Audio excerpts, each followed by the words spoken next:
from the beautiful Pacific Northwest and the mighty West Coast, we greet you all. Good morning, good evening, whatever your timeline may fall. Time-appropriate greetings to one and all. This is The Launch, and my name is Chris. And I'm Angela. Hello, Andrews. Let's warm everyone up with some deets they should know. We do the show live on a Tuesday. We'd love it if you join us 11:30 a.m. Pacific, 2:30 p.m. Eastern, 7:30 p.m. UTC at jblive.tv or in your podcasting 2.0 app of choice. We also want you to give us a ring. Go ahead, give us a call and leave a voicemail at 774-462-5667. Big part of the show, 774-462-5667. Give us a call. We love it. Then the show comes out for your download on Wednesdays. The Jupiter Party members get it early on Tuesdays. And the links for everything we talk about, weeklylaunch.rocks. Well, Andrews, it is spring-ish. It is. I mean, it's in the air. Yeah. Definitely the pollen counts, acting like it's spring. You know what? I had so much yellow pollen all over my windshield. Oh, I know. From overnight. Yeah, I washed my car yesterday. I get in my car today. Yep. Rest in peace. Yeah, it's already wrecked. Yeah, right. Literally already wrecked. So you put in here giving flowers, yay or nay. And I think this is an interesting question because I've never really been a fan of giving flowers. I know. Just kidding. Go ahead. Continue. Walked into that one. They're just a lot of money for something that dies. Yes. And I don't know if it's like just me being too practical or what, but it just seems like. Oh, that's funny. Because I'm a very practical gifter. But this is, I think, a flaw in perhaps the lady code. A lot of the lady programming, I think, is biased towards flowers. And I feel like a better gift if in the flower department would be something that continues to grow. But, again, that might be looking at it the wrong way. So you put this in here, flowers, yay or nay, and I take it you are a big yay. Well, not a big yay. Not a big. Because my first husband didn't. Huh? Okay. Okay. No, occasionally I do buy myself flowers to put on the kitchen table. Yeah, that's nice. I do like that. This kind of came up because karaoke night this weekend, one of the guys there sang When I Was Your Man by Bruno Mars, which came out in 2012. And I knew immediately that I had to sing Flowers by Miley Cyrus. Oh, okay. Right? Which is a response to When I Was Your Man. That's good. And it was fun. And there's actually a mashup that I'm going to try to get so that, because it basically is a back and forth. I imagine the mashup is a back and forth. I haven't looked it up yet. But anyway, I do like flowers occasionally, but I also believe that it could be a waste of money. Yeah. And for Valentine's Day, I'd rather have chocolate, I think. Yeah, foods, treats, things like that. A good meal. I'm biased against flowers because of the damn tulip festival. This weekend's springtime weather was the perfect backdrop for Skagit Valley tulips in full bloom. To the final weeks of the tulip festival, George takes us into the fields with the workers on how they're going to keep going into summer to get next week's flowers ready for their turn. Oh, the flowers, the tulip festival. Man. Just traffic. That's all. So many tulips. So much traffic. Everyone wants flowers. Yeah, I don't think I will go. No? This year. All right, well, here's my question. If you're out there, where do you fall in on this important critical flower issue? Yay or nay on flowers as gifts? I agree. I think we can all agree for decorations. Yeah. Yeah, especially in the spring or, sunny weather. Yeah, you got a little dinner going on. You put a little thing on the tabs. It's nice. Yep.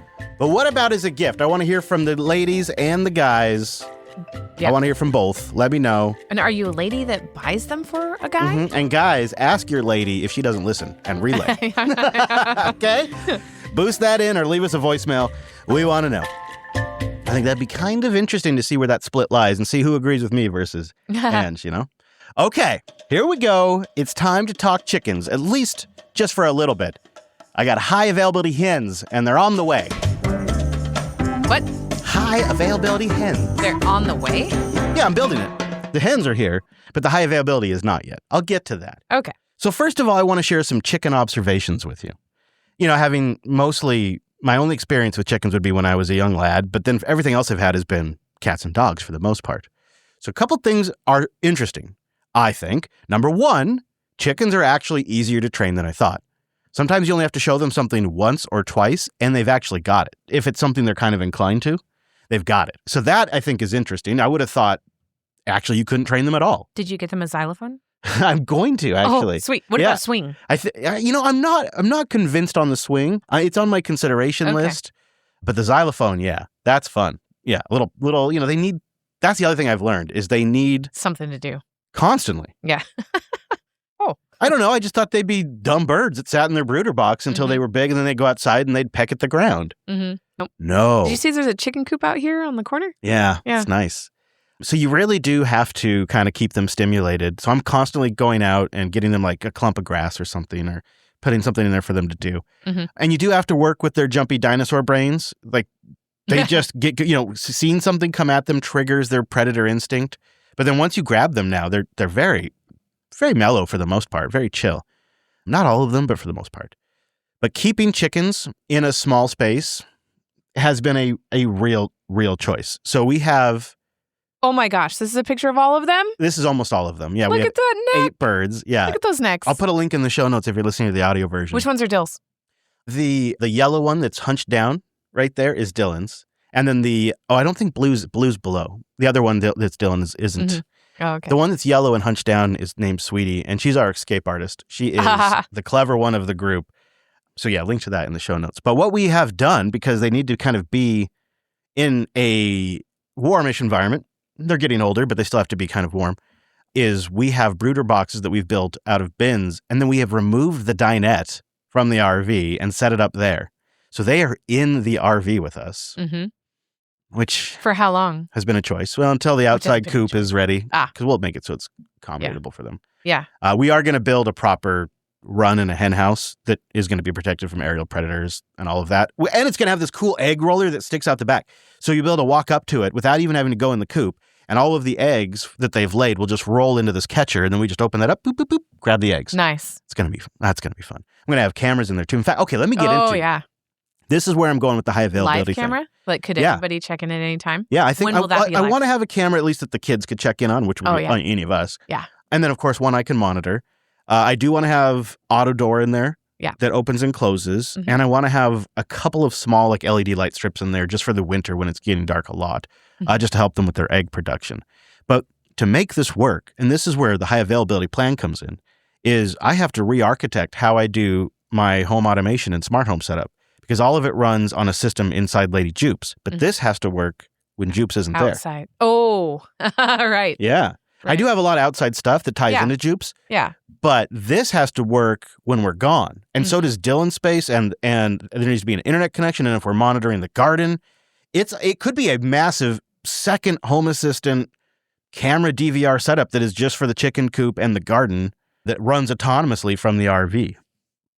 But is also somehow connected and can share internet. I mean, the whole it's going to be a hell of a project. And it's already starting because we need to build the hen house, and I got to set up the automatic door. And the automatic door's got to talk to Home Assistant. So I got to have a Home Assistant. So before the coop's even built, I'm already in this position. So it's a little stressful. But I'll build it out over the next few weeks slowly. I think it'll be okay. And I am looking forward to getting them out of the RV, not only because it takes up a lot of space and they do kick up dust and whatnot, but they poop a lot. They poop so much. Yeah. They like maybe every 5-10 minutes they poop. That's crazy. They poop on everything. Yeah. And so that stinks. And we have to clean literally. Yeah. And, I think maybe it'll be less as they get a little bit older, but not much less.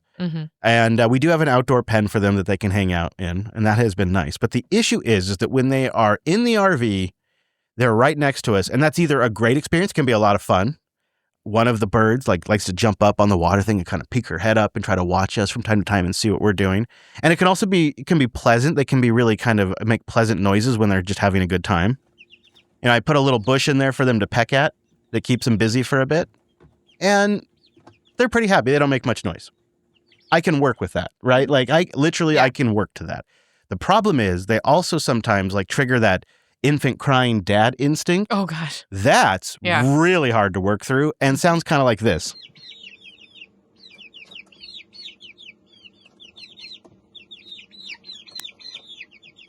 And, you try for a couple of minutes, but when it just keeps going in the background, it can be very distracting. It's hard to focus on what you're reading, hard to focus on what you're listening to, especially because, they're calling for you. They're asking for you, and you don't want to traumatize them. So that I'm really looking forward to getting them out because they can be very, very distracting birds. Mhm. The other challenge has been, and I did not expect this, is we ended up getting some sick birds. Oh. They have this thing called coccidiosis, Oh. and it's an intestinal gut parasite problem. Oh, maybe that's why they're pooping so much. Yeah, well, some of them. Uh-huh. And it rips up their intestines after a while. And they pick it up by drinking something that's already been contaminated. Oh. And wet and dirty with conditions. infected droppings. Mhm. So from other chicks? Yeah. Huh. So we went back to the farm store that we got these birds from. Mhm. And this is a few days later when we realized we had a couple of sick chicks, which we had to isolate into their own bin and do this whole Right. procedure, which is twice the work and all of that. Yeah. So we walk in there. Oh, yeah, several of our birds are sick. We've moved them all over to this pen. And we don't know what's going on. We're not sure what they've got. So what we've been doing is we're just trying to send them home for free. We're just giving them to anybody that'll take them because we figure they got a better shot at home with somebody than they do here with us. But the issue is this is extremely contagious. Yeah. So if somebody just takes us and they don't know better, they take one of these sick birds home to try to like nurse it back to life or whatever. Contaminate all the other. Yes. It makes all the other birds sick. Yeah. So 2 of our birds have it. They're in their own bin. That's helped. But we have been working slowly to kind of bring them back around because when they're young, this kind of thing can really knock them out. They have poor weight gain. They get their feathers messed up. They also they don't grow properly. So they stay smaller than the other birds. So then the other birds start picking on them because they're little. Yeah. And that can make the situation worse.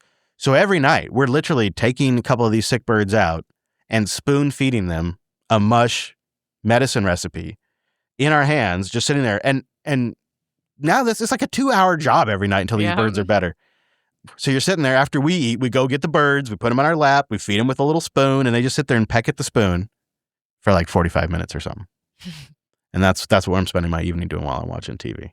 The upshot is now these 2 birds love to snuggle. They get in the burrow in, or ride on the shoulders. I'm walking around the RV and then poop on me real quick. Right? Yeah, real quick. Just real quick. Yeah. So we do get some sick bird snuggles, which has been really nice, and they're very friendly. So we have Boss, Chief, Mellow, Blue, Sweetie, Caramel, Luda, and Susan. Okay. I see it's caramel, not caramel. Well, we kind of go back and forth. Oh, okay. We kind of go back and Or forth. like spelling-wise. Okay. Yeah. Well, yeah. Yeah. There's still disagreement among some of the names. Like Sweetie's name might actually be Trouble. Ah. Because she's actually a lot of trouble. She was initially extremely sweet and social. Now it turns out she was utilizing us as an escape artist, and it was all part of her plan all along. So, But it's been fun, and I think in the next couple of weeks we'll have the hen house built, and we'll have them out and about. And every day we're putting them outside for a few hours, kind of getting them acclimated a little bit. We have more closed bin, and we also have a much wider open bin that they can run around in and practice their flying and jumping and their perching. Oh, interesting thing. Just, because I don't know what the hell I'm doing, right? So we added perching bars to their bins that are in the RV. Mm-hmm. And by doing so, and people that have chickens know exactly what probably happened. By doing so, we immediately kicked off the pecking order process. Oh. Which had not really begun. Varying heights. Yes. And position. And there's the best spot on the perch. Yep. And then there's the birds that want to hang out with the big bird. And so for the last 2 nights since we added that, it's been nothing but pecking order sorting and ruffling and birds falling and flying up and yelling at each other. You haven't separated the roosters? No, I only have 1 rooster confirmed, I think. Oh, okay. But I want them to try to socialize as much as possible now with each other. Right. So yeah, for sure. They are especially if there's only 1 rooster. There might be 1. Isolation. Or there might be 2. Definitely probably 1. And they are the biggest stinkers, too, about going for arm rides and stuff. Like the other birds now, you can just scoop them, and they don't really make a fuss. But the 2 that we suspect are roosters, they always have to make a big deal about it. But yeah, more. Whew, it has been a process. It has been a process. And now we're going up to Linux Fest Northwest, and probably be the longest we've kind of left them unattended for the most part. Mm-hmm. We'll see. But it's been fun. And if you have any chicken advice or tips for me, I still want them. You can give us a call, or of course, you can leave us a voicemail. But that's it. That's my chicken adventure updates. So that, that means it's time for our track of the week. And I think this one's pretty interesting. Now's the time. It's the song of the week. Remember, you can boost the track. They sure like that. Okay, so this track is called Cold Hearted, and I felt like it was really inspired by The Weeknd or a song of that nature. The creator is SNJU, so Snooju, perhaps? Not quite sure how you say it, but this is Cold Hearted, and 95% of your sats go directly to the artist if you boost while the song plays.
'cause you won't see her coming. Blame it on the rain, blame it on me, blame it on the pain that started it. You got to blame it on your cold-hearted, cold-hearted. Blame it on the rain, blame it on me, blame it on the pain that started it. You got to blame it on your cold-hearted, cold-hearted. Simulation, take me away from here. Synergy failing here. Gotta let go. Sacrifice is cruel love. You can't price out my time. I'm not your savior. Diamond in the rough, shining for the glory. Sold me all the fantasy that you would stop the rain for me. Diamond in the rough, just like mama told me. You might take a tumble, but go long, go hard, and watch out for the raven, 'cause you won't see her coming. Blame it on the rain, blame it on me, blame it on the pain that started it. You got to blame it on your cold-hearted, cold-hearted. Blame it on the rain, blame it on me, blame it on the pain that started it. You got to blame it on your cold-hearted, cold-hearted.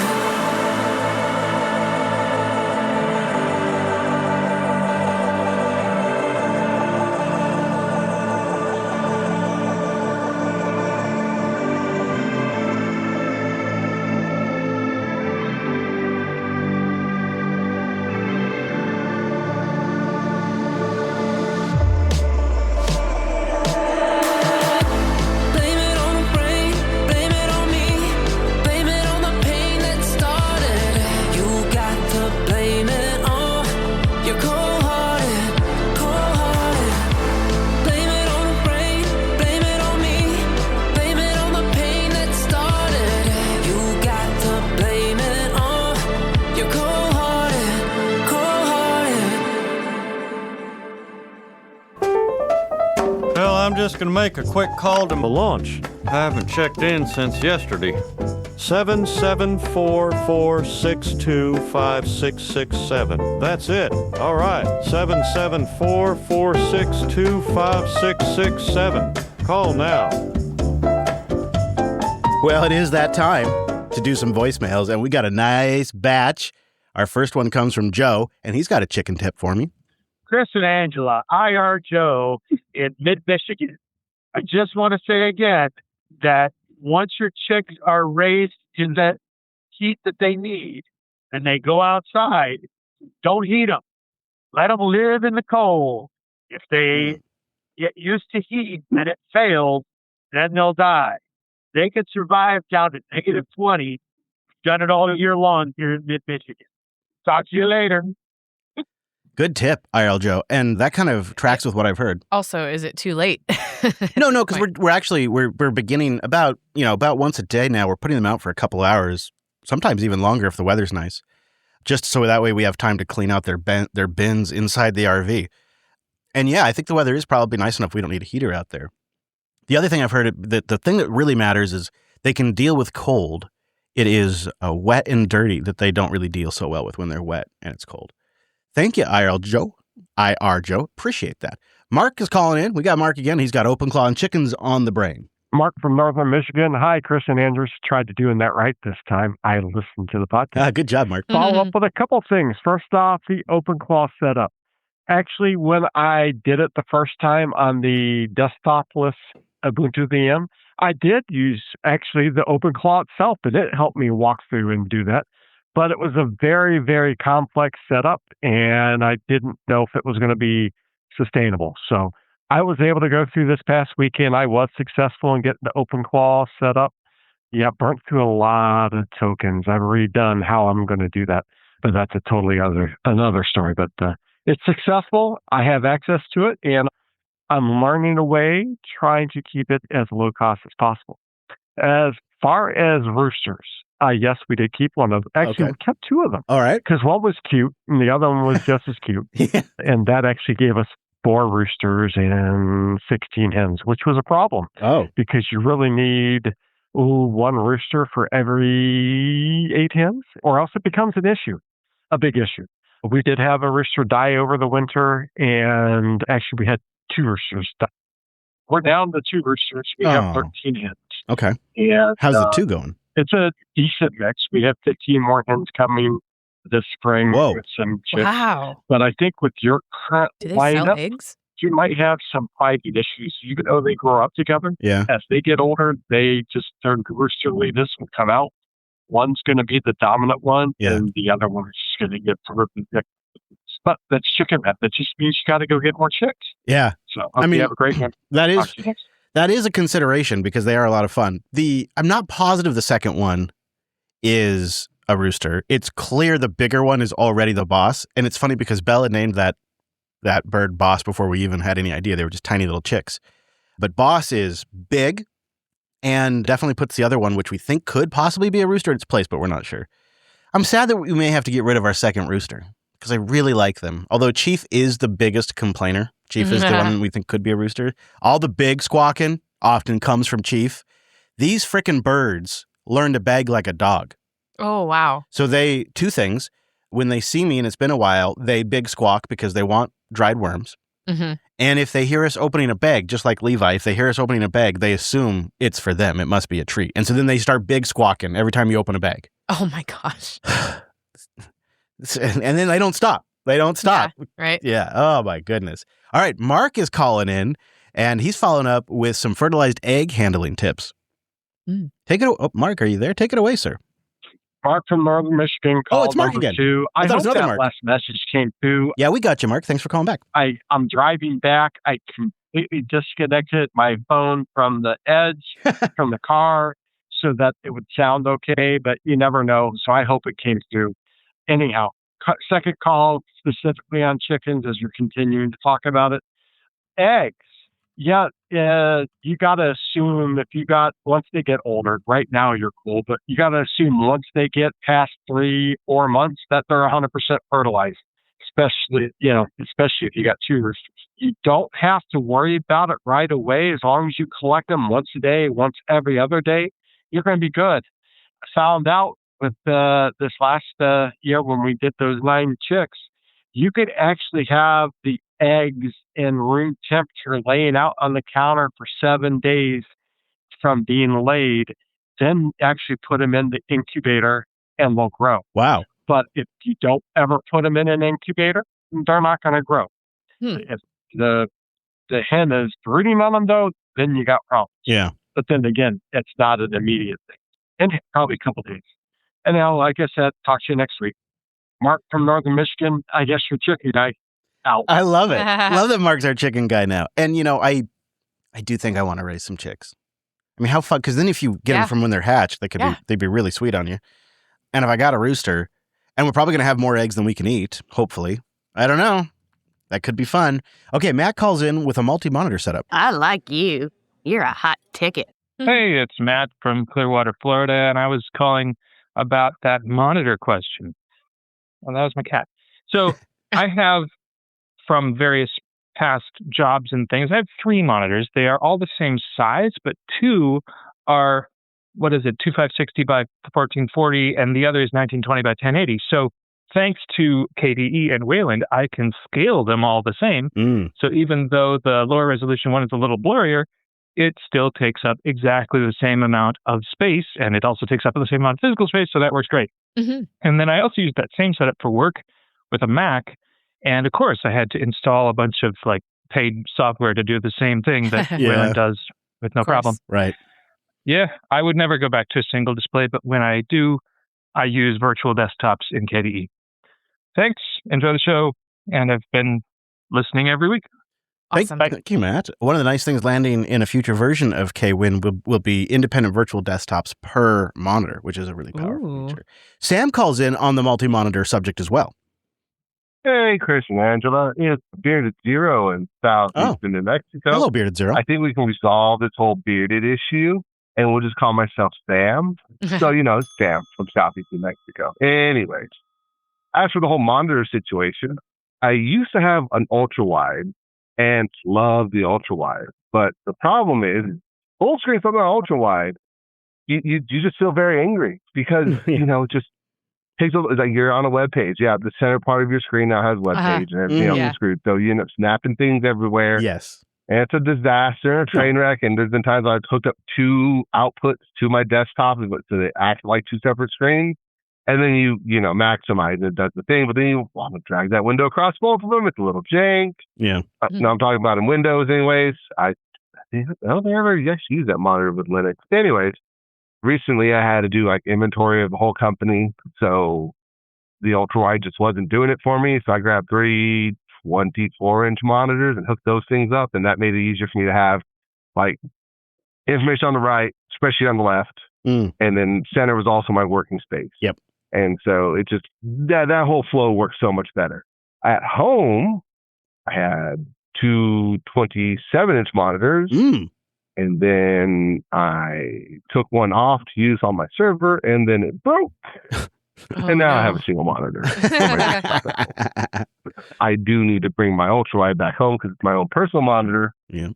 But I think it's so freaking big and heavy and just takes up so much space on the desk. I don't really have room for it. So I don't know. And also has an issue where it just doesn't work right until it warms up. It sounds weird for a monitor that's an LCD.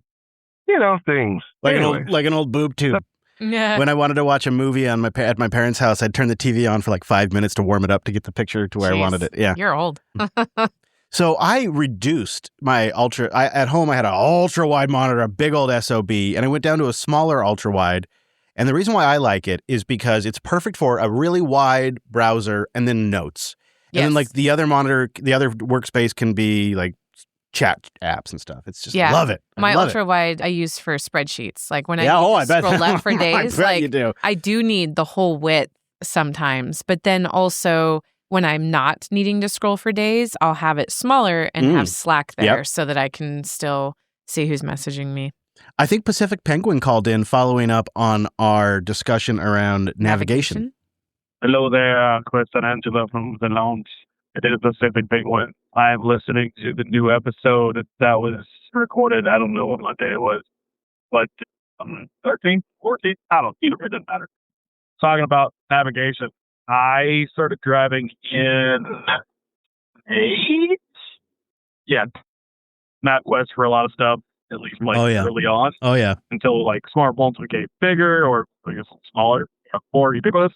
In which case, started using the maps and such. But even then, data was limited, so kind of didn't do as much. But once data became not much of an issue, or I was able to download the maps prior, and even now I use it daily. Like every day, I go to work, I come home from work, I pop on Google Maps, and I go, hey, tell me how do I get home? How do I get to work? And it goes, here you go. Yep. I'm like, time is about right. Okay, yeah, no accident. Yep. Or no slowdown, no traffic. Mm-hmm. So, yeah, I basically relied upon this stupid, or I'm not going to say bad words, but I'm relying on this damn thing. Is that a bad word? I don't know. Either way. Yeah, So good times. I'm still going to the episode, but I figured I'd call and say something before I forgot. And of course, now there's a slowdown. So I jinxed myself. Wonderful. Anyway, you guys have a good day, and I will talk at you, I don't know, in the next 5 minutes maybe. A couple days after we talked about that, I was using Nav to get home from a memorial that I went to on Camino Island on Saturday. And I missed that it was telling me to get off at Smoky Point. And then traffic started slowing down, and I was screwed. Like, I was just stuck in red, plus 7 minutes to... Probably tulip traffic. Probably return tulip traffic. Oh, okay. No, it was Well, that's probably a tulip driver. It was southbound. A tulip driver got in Through there. Marysville. Okay. Okay. Good old MapQuest. Yep. That's my primary experience now with the tulip traffic is I hit home and I say, an extra 15 minutes? All right. Our next caller appears to be named Chris, a very distinguished and rare name. Hi, guys. This is Chris here, or CBA in the Matrix chat. Hello, CBA. I just wanted to weigh in on the whole AI content thing. I do think it's useful to have that in the show. You guys do a great job covering it. So having it in the show every so often, it's a good thing to have. I think it's very relevant.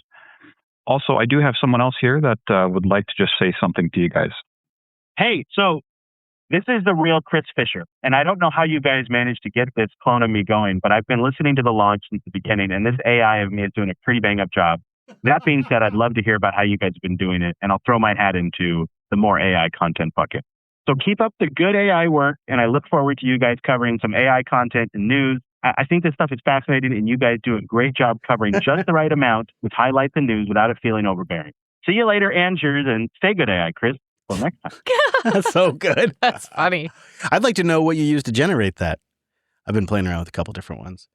All right, so this next one, Andrews, our producer labeled it as an accidental butt recording. Oh. But I think it might have been something else entirely. I want to see if you can identify it. Okay.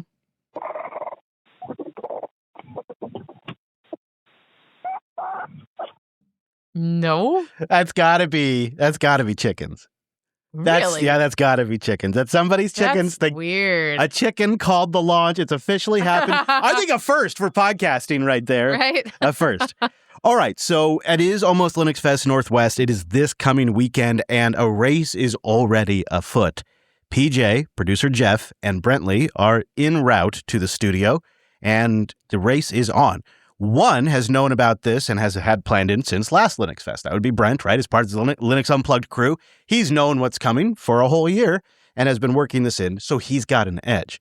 Jeff, on the other hand, very limited in scope and when he can travel because he has to get very specific time off from work. He's going to be carpooling with somebody else. So the odds are in either's favor, and Jeff called in.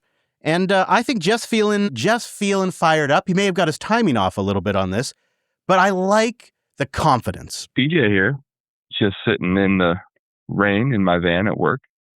And I just thought I'd call to pre-gloat. Because you see, I'm going to be up there in something like 18 hours. And now I know that there's no way Brent can be there in about 18 hours. Where in the world is Brentley? I don't know. Will he? Will he beat me? 18 hours, Brent. I know he's not here, but I know he's listening. 18 hours, Brent. You got no chance, bud. When did he leave that voicemail? This morning. Okay. Although it's not quite 18 hours. Is he going to be here today? No. Tomorrow. So I had the number 18 in my head for some reason. There we go. Work. What I meant to say is 42 hours, but that's okay. That's a big difference. You still got no chance, Brent. You still got no chance with 42 hours. Okay, that's, plenty of time. If you could drive without sleeping, if you could fly in that van, added some rocket boosters or something, maybe. But you got no chance, bud. You got no chance. 42 hours, I will be there. Not 18. Whoops, my bad. What can I say? I'm tired. It's okay. It's fine. We all are. 42 hours, Brent. Can you do it? The race is on, buddy. So race is on. In chat, he's saying 33 hours now. Well, I think he's doing a little Brent math there. I'm not sure what's happening. But I think the ultimate move, PJ, now you're going to be exhausted, but the ultimate move would be to knock out one of the big projects before Brent even gets here. And so when we're like, oh, the job's done. Job's finished. Guys, what took you so long? Obviously, I'm betting he's not going to make it. I'm betting PJ is going to make it because you hear the determination in that man's voice. Yeah, he's tired, but he is confident. He's confident he's going to make it. And, well, that's where I place my bets. All right, there you go. That's our voicemails this week, at least the ones I caught before we started the show. We'd love it if you left us a voicemail for next week. We have the phone number in the show notes for you. I've also mentioned it several times. Oh, what's that? Now's the time. It's the song of the week. Remember, you can boost the track. They sure like that. But Hank will tell you how to call us. You just got to figure it out on your own. I guess he didn't want to tell you this time. So you don't get it. Sorry. But thank you, everybody who called us. And Andrews. 4 score and 7 boosts to go. We do have a few boosts to do. And our first booster this week is from Antoine. Or Antoine? What do you think? Mm-hmm. Antoine? Yeah. And not Antoine, right? Although an Antoine would be cool. The power of ants. And Antoine boosted in with 9,001 sats. It's over 9,000! I grew up in the Pacific Northwest, so I also get defensive when other places try to take credit for Satsquatch. But I have to tell you about this guy. He goes by the name of Saxsquatch, and he has some really fun music. He plays in a full Sasquatch outfit, And here's an article about him. You don't know about Sasquatch? No. Oh, Angie, so good. I'll play just a little bit because it'll get us in trouble, but oh yeah. This is the Squanch right here. And he's wearing a full Sasquatch. That's funny. He's got a whole channel full of original songs. I mean, it's pretty good. It's really good, and he's actually pretty talented.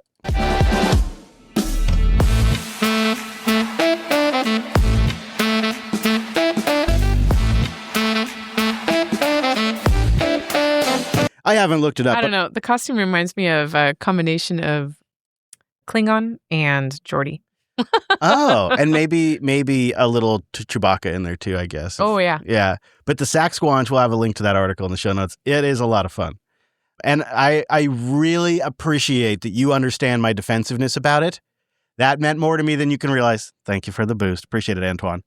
Turd Ferguson's back with 8,888 sats. Turd Ferguson! You guys were talking about GPS navigation systems, but the one thing that really made the difference was in the year 2000. The U.S. government made GPS signals more accurate for civilian use, making all of the dedicated hardware and phone systems possible. Yeah, I remember that, actually. The other thing, too, that I think maybe we could have mentioned in our coverage, thinking back on it, is the way your cell phone works is really called assisted GPS.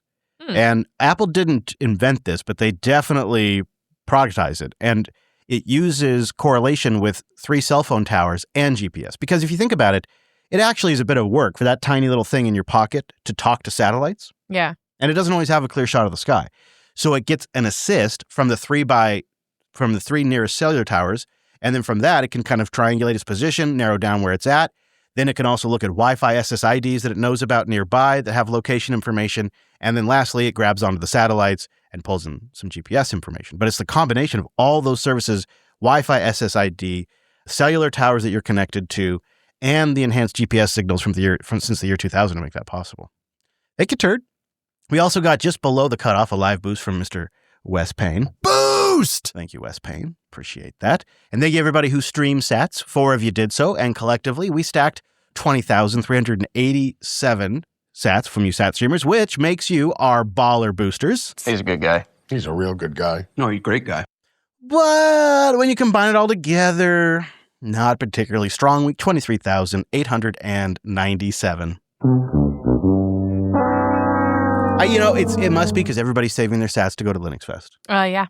Right? Yep, definitely. That's got to be what it is. It's not because they hate the launch and want it to go away and get replaced by an AI show. I'm sure that's not why.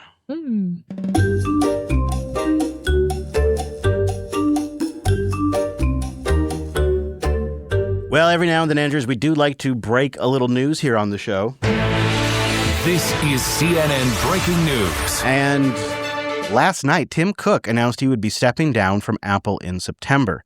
He'll be replaced by John Termes, who is succeeding him, who is heavy on the engineering side. And then Tim Cook will transition to the role of executive chairman on September 1st. Termes is currently a senior vice president of hardware engineering and will join Apple's board of directors when he becomes the new chief. And we have a little coverage here from CBS News to set us up. Changes for Apple. After 15 years, Tim Cook is leaving his post as CEO of Apple, and starting in September, he will be the executive chairman of Apple's board of directors. The next CEO will be John Ternes. He's currently Apple's senior vice president of hardware engineering. In a statement, Apple said Ternes started at Apple in 2001, working on the design team. He helped launch the iPad and AirPods. So joining us now to talk about the changes is Mike Isaac, a technology correspondent. Actually, my name's Chris, but thank you. So this change is notable for a couple of reasons. First of all, it's a little earlier than expected. A lot of the rumors and the talk on the street would be 2 years from now. Mm-hmm. There's also been very strategic, controlled information leaks. And Apple is clearly putting a message out there that Ternes is an engineer-focused first guy. And did you know he was against the Vision Pro? He never wanted to ship the Vision Pro. Like they're putting these signals out there that he's going to be a decisive decision maker. He's going to return to the era of Steve Jobs of making quick decisions. And that's been leaked by a couple of outlets, including Mark Gurman of Bloomberg, who often has a pretty direct lead on this kind of stuff.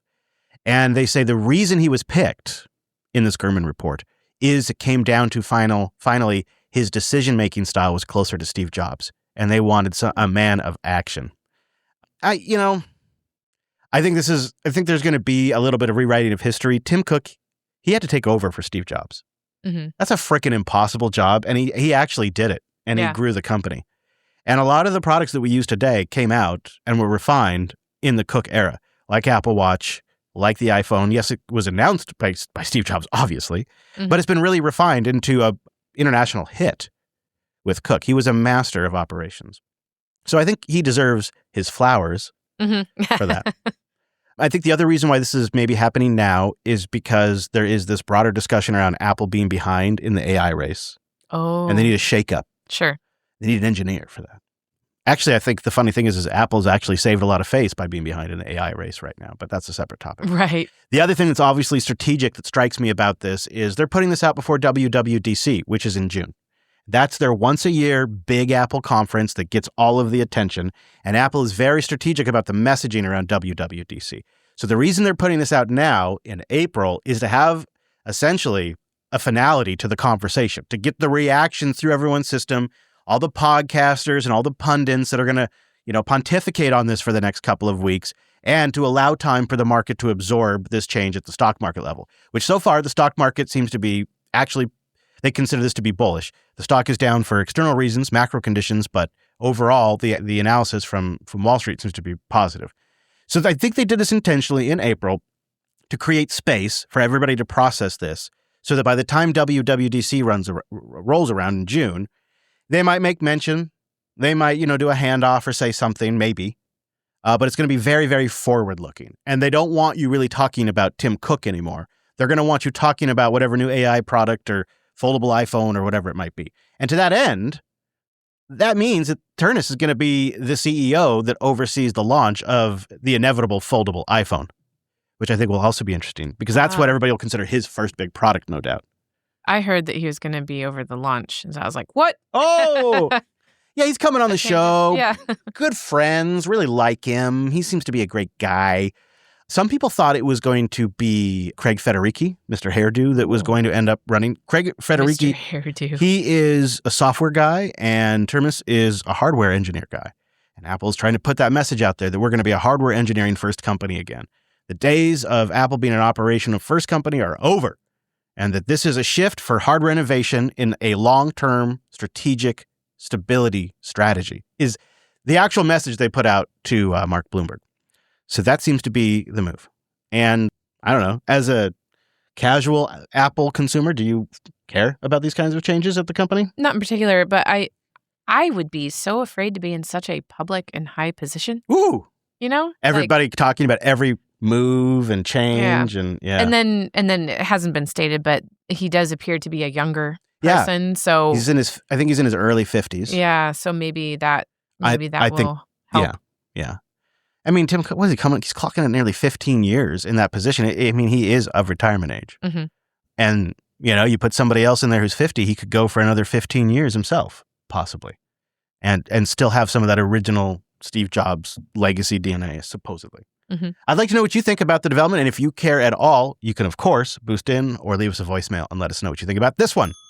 You do remember that voicemail number, right? Well, I'm just going to make a quick call to my launch. I haven't checked in since yesterday. Yeah, come on. 774462567. That's it. All right. 774462567. Yeah. Call now. Come on. Do you want your flowers? You got any chicken tips? And what do you think about old Tim Apple becoming Tim Cook again? He's no longer going to be Tim Apple. Now we have John Apple. I kind of like John Apple, actually. That's not so bad. All right, Andrews, that's it for us here at the weekly launch. If you're at Linux Fest Northwest, come say hi. Let us know that you watch or listen to the launch. That could be fun, right? We'd love to hear that. And of course, links to what we talked about this week, those are over at weeklylaunch.rocks. We'd love it if you join us next Tuesday during our Linux Fest Northwest hangover, or you'll catch us in your podcast app live in the sense of a download, Wednesday morning. All right, that's it from the beautiful Pacific Northwest and the mighty American West Coast. Thank you for listening, and we'll see you right back here, not tomorrow, not Thursday. We'll see you back here next week. Analytics Fest! Woo-hoo-hoo!